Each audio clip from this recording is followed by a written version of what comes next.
Chad, you ride Impeccable Farrow on Saturday. You had a bit to do with him in his first prep. Nice run from him first up this prep, and you jump back on Saturday. What are your thoughts heading into the race?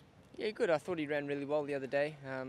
He hit the line strongly, and he's a nice young horse going places. I think he's got a lovely attitude, and he's a horse who I think can climb the ratings ladder. So hopefully he can get the job done on the weekend. You rode him in his first couple of starts late last year. Did he give you the feel then of a horse that had potential? He did. I rode him as a Griffin over distances that were much too short, but I always thought he'd be a nice horse later on. So here we are after a break. It looks like he's furnished into a more mature horse now, so let's hope he can show and put his best foot forward. And just looking at the race, there does look to be a bit of speed. Is he a get-back, run-on type like we saw first up from him, do you think? I think he is. He doesn't possess a great deal of early speed, but he can hit the line strongly, so it'll be nice if they do go quickly up front and we can have a last crack. Douglas, you ride Happy Sebring on the weekend. What were your thoughts on his last run? I thought he was a touch disappointing. He sort of was 3 wide with cover, and I think it was a bit of a muddling race. The tempo was slow and it was a sit sprint, and he was just found wanting. But that just comes with immaturity. Is he looking for the mile now? Definitely. I think he wasn't ready for it physically, but I think he's indicated that he wants the mile and the step up in trip, and I think it'll suit him. And just looking at that win of his a couple of starts ago, it was pretty impressive what he was able to do that day. Is he a horse that you think can furnish into a nice horse in the future? Yeah, what he did, not a lot of horses can do. He sort of picked himself off the canvas, and he got the gaps when they weren't really there, and that indicates that he's certainly got potential, and I think he's a horse that's still got untapped ability. Sam, California Archer, first up, what was your take on that performance? Yeah, great run. I was expecting a good run for him. He trialled very well prior on the dirt, so I was expecting a forward showing. The horse can be kept very hot within himself before a race and tend to run his race before the race has started, but he seemed to hold it together okay before last run, and he ran accordingly. He ran a great race and was beaten by a horse with a fair amount of ability. So if he can put in a repeat performance on Saturday, well, I'm sure he'll be right in the finish again. Fitness-wise, how much improvement was there to come from that run? Look, I don't know if there's a lot of improvement because, as I said, he tends to work himself up quite a lot before a race, and he is like that a bit in the morning. So he's a horse that can generally sort of gets himself fit.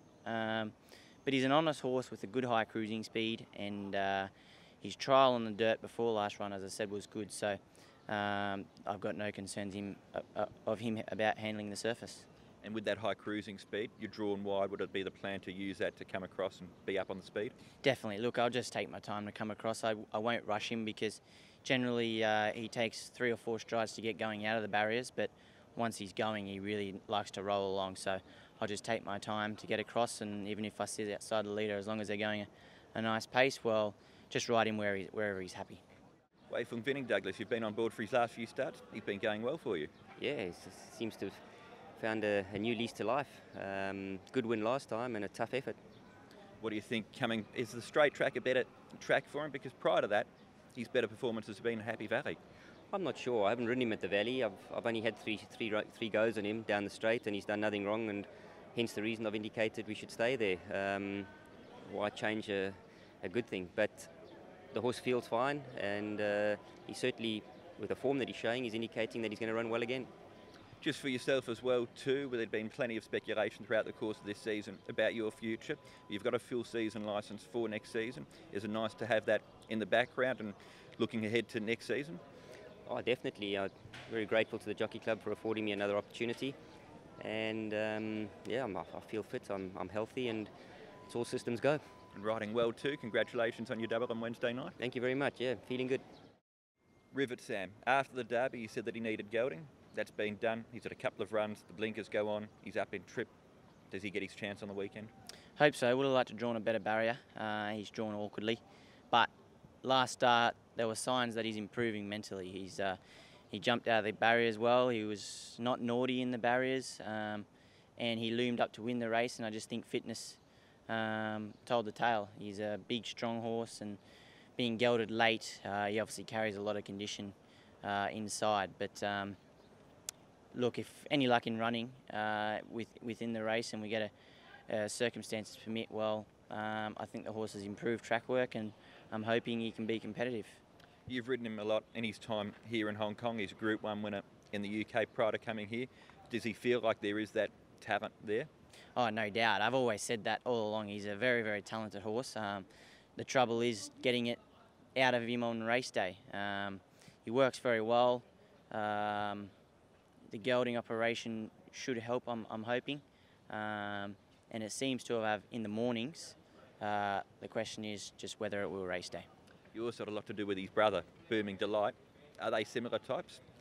They're similar types to look at, but in terms of personality, they're chalk and cheese. They're complete opposites, actually. Booming Delight was a lovely gentleman type, and Rivet's opposite.